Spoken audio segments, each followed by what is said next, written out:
আর এটাও মনে রাখবেন, নামাজের মধ্যে অশুদ্ধ কোরআন শরীফ পড়লে, অশুদ্ধ সূরা কেরাত পড়লে নামাজ হয় না, হয় না, হয় না, একেবারে দৈন্তান্নয়কান না। কোরআনুল কারীমের 4টি সূরা কেউ যদি পারে, তার সবচেয়ে বড় লাভ কি? সবচেয়ে বড় লাভ হলো সূরা ফাতিহা একটা সূরা, আর অতিরিক্ত যদি আরো 4টা সূরা কেউ পারে, তাইলে মৃত্যু পর্যন্ত তার আর নামাজ পড়তে কোনো অসুবিধা নেই। ঠিক কি না বলো? কারণ 4 রাকাতের বেশি কি নাই, নামাজ নাই। এক লগে 6 রাকাত আসেনি, এক লগে 8 রাকাত আসেনি, সর্বোচ্চ একসাথে কয় রাকাত? তাহলে 4 রাকাত সুন্নতের মধ্যে। মনে করেন আলহামদুলিল্লাহ সূরার লগে আরো কি পড়তে হয়? 4 রাকাতে সর্ব 4টা সূরা পড়তে হবে। তাইলে কেউ যদি 4টি সূরা আলহামদুলিল্লাহর সাথে, অর্থাৎ এই 5টি সূরা পারে, তার মৃত্যু পর্যন্ত নামাজ আদায় হওয়ার জন্য আর কোনো পেরেশানি নাই।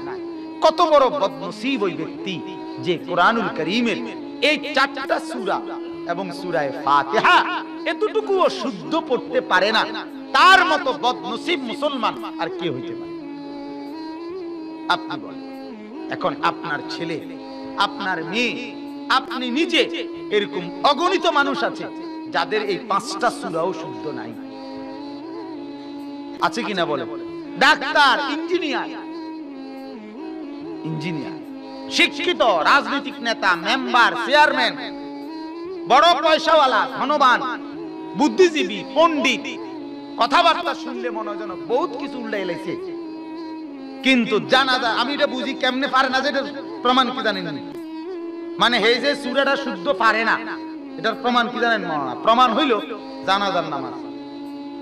বলে মানে দেখবেন জানাজার নামাজে লাশের সামনে নেতা ফেতারা, আরো এরকম বহুত ভদ্রলোকরা কদ্দুর কথা কয়, 1 লাইন 2 লাইন কথা কয় কিনা, এক কইবার সময় কুল্লু নাফসিন যায়িকাতুল মউত, এই আয়াতটা কয়, এই কথাটা কয়। আর এটা এমন অশুদ্ধ কয়, এটা অশুদ্ধ শুনলেই বোঝা যায় তাইনের তাব্বাতিয়া দাও এই দশায়,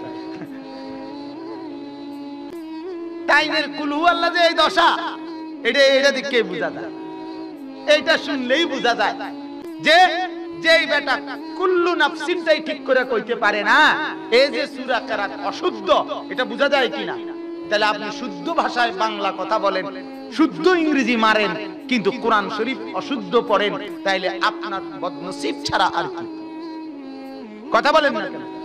এই জন্য এই ফিকির করা, এই জন্য এতটুকু ইহসাস, এতটুকু অনুভূতি থাকা যে আমার নামাজ শুদ্ধ হওয়ার জন্য কমপক্ষে 5টা সূরা জরুরি। এজন্য আমার অনুরোধ আপনাদের কাছে, এই আজকের থেকে আপনারা মুরব্বীরা, আপনার এই 5টা সূরা যেগুলো আপনি নিয়মিত নামাজে পড়েন, আপনারা সুন্নত নামাজে সূরা দিয়ে পড়েন না? কথা বলেন না? বিতরের নামাজ, সুন্নত নামাজ, এগুলো নিজেরাই তো পড়েন।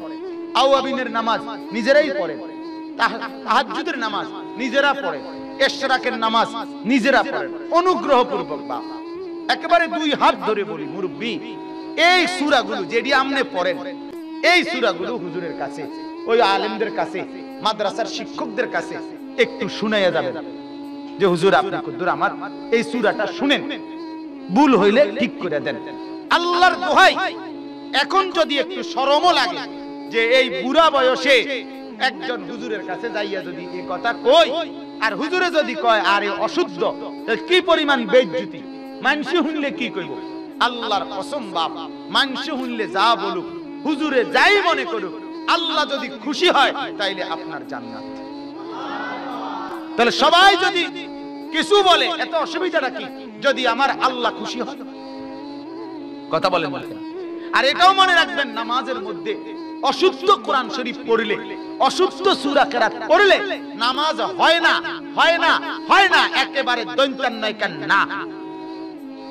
কি নয় কান না? একদম দৈন্তান্নয়কান না, ওই নামাজ হয় না। আমনে মোড়ামি দেখাইলে হইতো না, আমনে নিয়মিত নামাজ পড়েন এটা বললে হবে না। নামাজ আখিরাতে পৌঁছতে হবে, আল্লাহর কাছে যাইতে হবে।